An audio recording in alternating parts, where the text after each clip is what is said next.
Life is but a shipwreck of our plans. Hopes for permanence will be dashed by the unpredictable nature of mortality, but that shouldn't deter us from trying to appreciate the fleeting. Time waits for no man, no matter how much they might wish it would.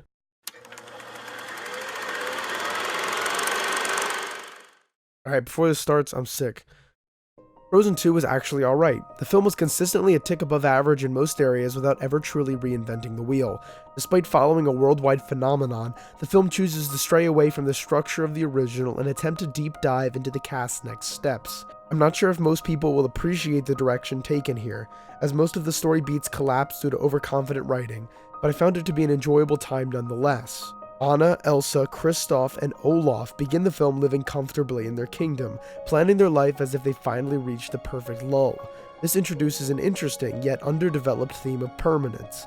The film poses each of the characters in a specific perspective of change without actually confronting the issue beyond the very obscured subtext. On one end, Anna believes the life in the kingdom lacks issue and should continue on the current path for the rest of time. A nice boyfriend, safe sister, and peaceful town are enough to ease the anxieties of losing what's close to her, and any break from the status quo reminds her of the previous conflict in the previous film. Olaf exists in a literal state of permafrost, but sometimes confronts the intellectual benefits of growing up.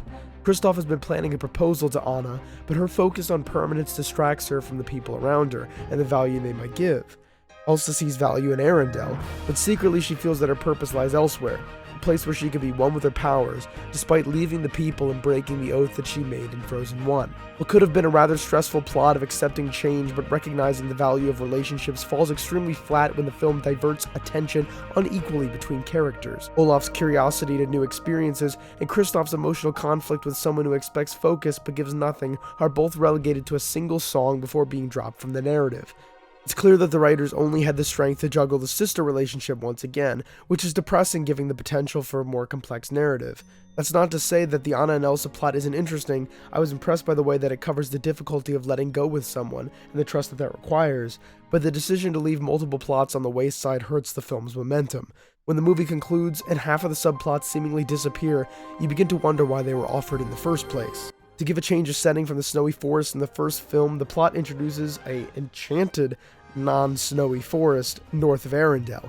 The film decides to take an odd turn and retcon most of the original film after the fact by introducing a new mythology related to Anna and Elsa's parents, attempting to justify the previously unknown locations. But the redefinition of Frozen's lore is an example of lazy sequel writing. It's really common in animation to introduce a moment in the first film's plot where the character mentions some MacGuffin, then skip to after the first film to start the sequel where that information has suddenly become important.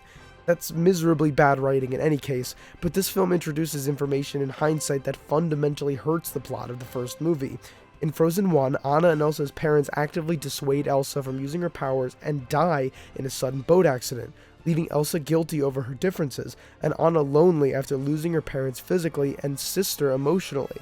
The entire plot of the first film arises when Elsa is using her powers in secret and accidentally hurts her sister. Her parents didn't even want her to use her powers, and in a moment where she did, she caused someone pain. This leads to her decision to seclude herself from those who love her, and introduces a main conflict of individual acceptance. In Frozen 2, it's revealed that her mom is magic, and her parents want to help find the source of the magic, and that her dad actually liked other magic people, and that her parents actively allowed Elsa to mess around with ice magic with Anna, and that they played in open air together as kids with the knowledge of her parents who knew about the dangers of magic but also liked magic. The mom was like a kind of person who lived with magic people, so magic wasn't bad, just misunderstood. However, the first movie almost seems to indicate magic is bad in their perspective and the kingdom has gotten rid of magic and... What? This is all the setup for a twist that the two parents come from very different groups, one from royalty and another from an indigenous tribe who lived in harmony with the elemental spirits, but this actively undermines the quality of the first film. You can't just introduce information wherever you please. If something happened in the past, even if we as an audience didn't know, it would still be expected that the characters in the first film would have that knowledge and act in a way that shows that they learned from the experience. The first film, the characters act as if this knowledge was not theirs, that these people weren't aware of these facts. However, the second film implies that they did have some knowledge and it's been in the back of their mind. The aforementioned enchanted forest may be shoehorned into the narrative, but it looks really neat and uses Norwegian folklore to broaden the connection between reality and fantasy. The world of Frozen 1 is barren and bland, with the only creatures of note being drab, gray rock trolls.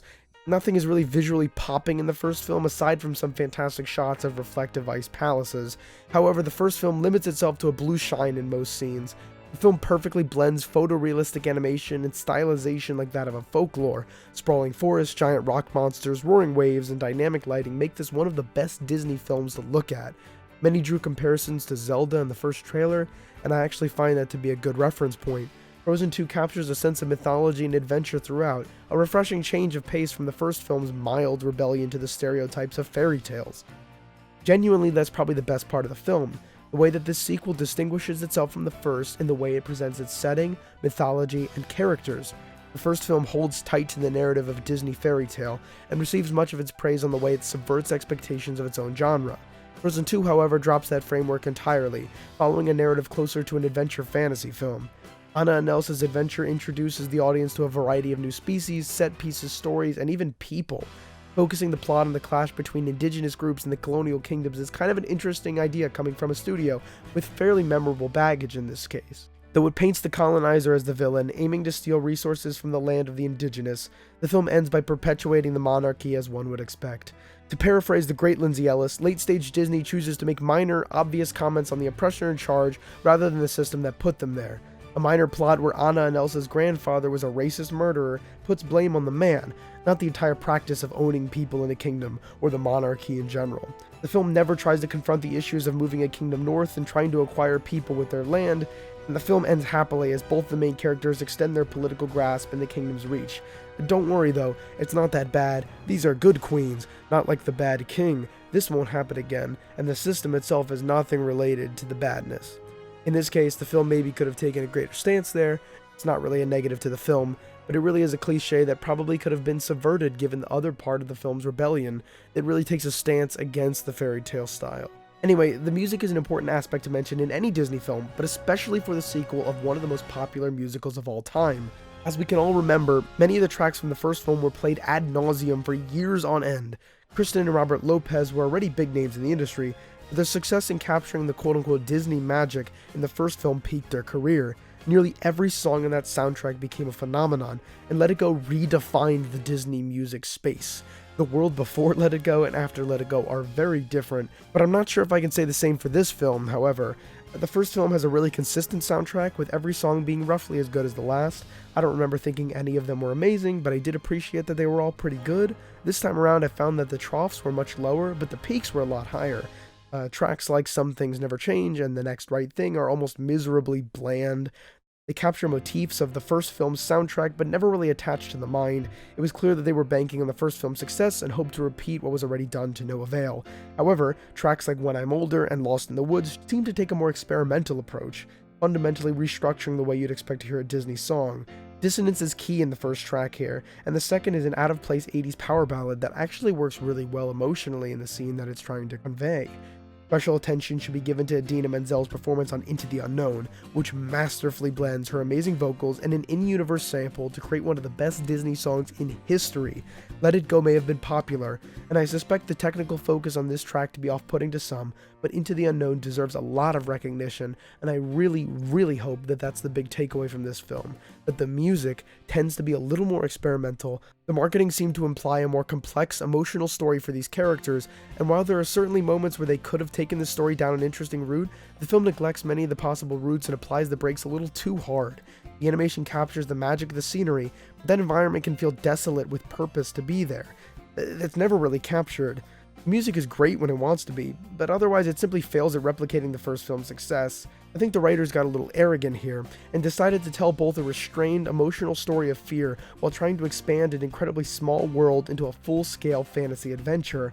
Both of these ideas could have worked individually really well, but trying to do them together only made the film worse. A restrained plot like this cannot carry the weight of endless adventure, and will begin to stretch thin. Characters who could have had an emotionally gripping story to tell suddenly mean nothing when the movie wants to hit an undeserved action climax. If the movie was focused explicitly on scenery and decided to take no direction of plot, that could have worked really well. Or if it was a closed box emotional tale, they could have captured something really interesting with these characters who had previously been relegated to a fairy tale story. Doing both really just broke the camel's back. Characters like Olaf and Kristoff start the film with narrative purpose, but quickly fall into comedic relief for really no particular reason. Could you confront the loss of innocence with Olaf? They do at one point, but eventually relinquish him to a couple of jokes. Those jokes are really funny. There's a really funny recap of the first film, and really, in fact, he's funnier here than in the first film. Olaf here is just genuinely funny, and Josh Gad does a fantastic job in the role. But it's really such a waste of character with a unique perspective.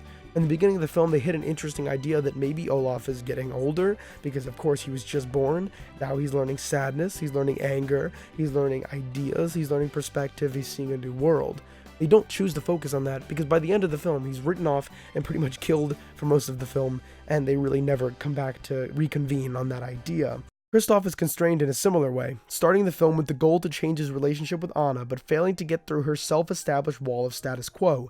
She doesn't want to change because change could mean losing someone she loves, and Kristoff needs to move through that. Instead of confronting this issue, the film relegates Kristoff to the background as the plot continues, and later he just kinda accepts that he was being pushed aside, and the conflict disappears like it had never been written. Anna and Elsa are the only characters in the film to receive any development as they confront the difficulty of personal progress and the fear of loss. But even that subplot is undermined by poor writing.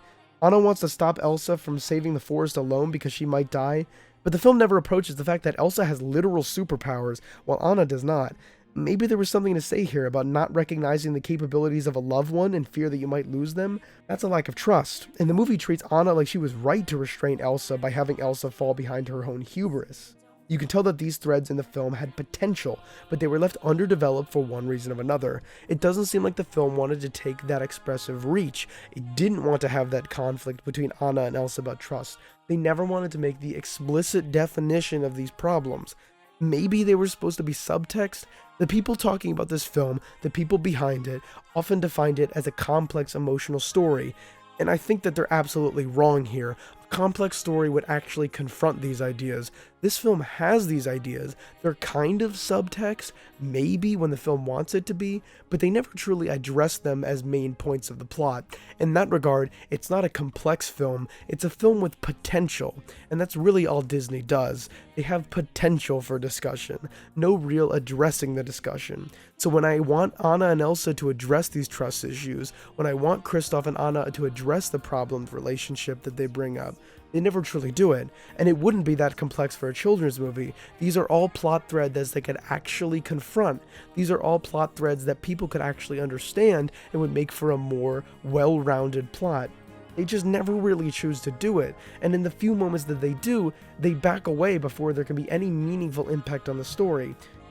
If you're looking for a good animated film, you'll definitely find it here. It's not Zootopia, it's not Coco, it's not Princess and the Frog, it's not one of Disney's greats, but it's certainly a lot of fun. The acting is really impressive. Kristen Bell, Idina Menzel, and Josh Gad have fantastic chemistry on the scene, but the problem is that the writers don't flesh out their characters enough. If they had more to say, if they had more to do, the film would be a lot better. Sadly, we're just given a couple of scenes with some good interactions, but no real reason to justify those interactions. The visuals are amazing, the animation is absolutely breathtaking, and it's so impressive what Walt Disney Animation could do at this point, but the film has multiple writing pitfalls. It's not very interesting, and the weakest part of the film is absolutely the plot. They were caught between multiple rewrites, not understanding whether they want to take a more restrained emotional approach or a grand adventure approach. They did both, and kinda failed on both fronts. Maybe you should give this one a look if you're really into gorgeous animation or Disney films, but otherwise, don't get your hopes up. It's just another good Disney movie. 6 out of 10.